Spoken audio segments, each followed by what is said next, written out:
নমস্কার। WB science info চ্যানেলে তোমাদের স্বাগত। আজকে গুরুত্বপূর্ণ কিছু জিকে নিয়ে আলোচনা করব। 15টি জিকে থাকবে এবং রেগুলার ওয়াইজে প্রায় চেষ্টা করব যে জিকে এবং কম্পিটিটিভ এক্সামের জন্য যেগুলো গুরুত্বপূর্ণ আসতে পারে সেগুলো তোমাদেরকে পড়ানো। তো সাথে থেকো। আর আজকের জিকে যে 15টা সেইগুলো ভালোভাবে পড়ো এবং দেখো, এবং চ্যানেলটা কিন্তু অবশ্যই সাবস্ক্রাইব করে রাখবে, যাতে আমি নতুন যখনই আমি কোনো কিছু ইনফরমেশন বা কোনো কিছু দেবো, জিকে বা যে কোনো কিছু গুরুত্বপূর্ণ পরীক্ষা সংক্রান্ত ইনফরমেশন তোমরা জানতে পারো। তো শুরু করা যাক। যেমন প্রথম জিকে স্টার্ট করছি। ইকতা প্রথা কে প্রবর্তন করেন? ইকতা প্রথা প্রবর্তন করেন ইলতুৎমিশ। ইকতা প্রথা কে প্রবর্তন করেন? ইলতুৎমিশ। এরপর 2 নম্বর জিকে, বাংলার আদিনা মসজিদ কে নির্মাণ করেন? সিকান্দার শাহ। বাংলার আদিনা মসজিদ কে নির্মাণ করেন?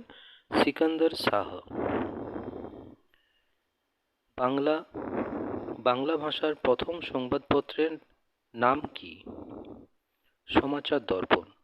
যদি তোমাদের এইভাবে কোশ্চেনটা আসে যে প্রথম সংবাদপত্রের নাম কি যেটি বাংলা ভাষায় অনুবাদ হয়েছিল, তো কি হবে? সমাচার দর্পণ। এরপর 4 নম্বর আসছে, স্বরাজ দল কবে প্রতিষ্ঠিত হয়েছিল? 1923 সালে। স্বরাজ দল প্রতিষ্ঠিত লাভ করেছিল 1923 সালে। কবে মুসলিম লীগ প্রতিষ্ঠিত হয়? মুসলিম লীগ প্রতিষ্ঠিত হয় 1906 সালে। এগুলো কিন্তু মনে রাখবে। হুমায়ুন নামা কার রচনা? গুলবদন বেগম। এগুলো কিন্তু প্রায়ই কম্পিটিটিভ এক্সামে, বেঙ্গলের প্রত্যেকটা কম্পিটিটিভ এক্সামে এসেছে, সেগুলোই আমরা তুলে ধরেছি তোমাদের সামনে।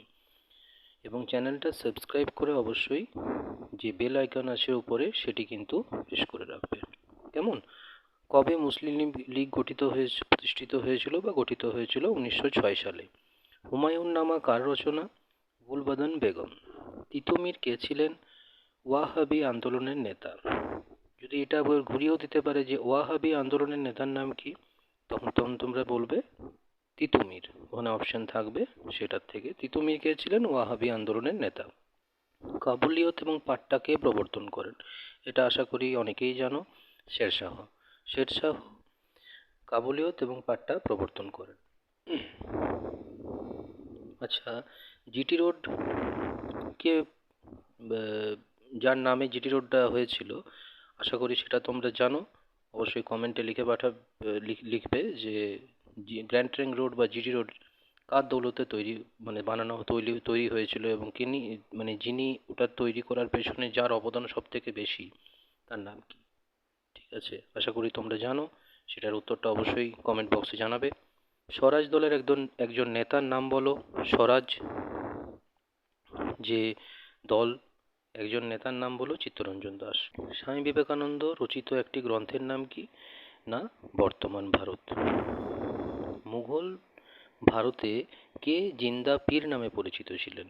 মুঘল আমলে ভারতে কে জিন্দা পীর নামে পরিচিত ছিলেন?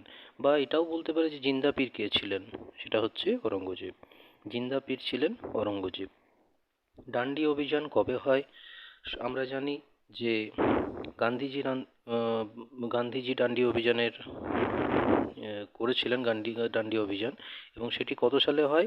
না, 1930 সালের 12ই মার্চ। 1930 সালের 12ই মার্চ ডান্ডি অভিযান মহাত্মা গান্ধীজি করেছিলেন। কোন সুলতান রেশনিং ব্যবস্থা প্রবর্তন করেন? কোন সুলতান রেশনিং ব্যবস্থা প্রবর্তন করেন? আলাউদ্দিন খলজি। অবশ্যই এটা খুবই ইম্পর্টেন্ট। এটা প্রায় এই কয়েকটা যে এক্সাম এসেছে, আমার মনে হয়েছে যে এটা খুবই ইম্পর্টেন্ট, কেননা এটা আসার চান্স ছিল। কোন সুলতান রেশনিং ব্যবস্থা প্রবর্তন করেন? আলাউদ্দিন খলজি। সীমান্ত গান্ধী নামে কে পরিচিত ছিলেন? এটা অনেকেই উত্তরটা জানো আশা করি। তো খান আব্দুল গফর খান।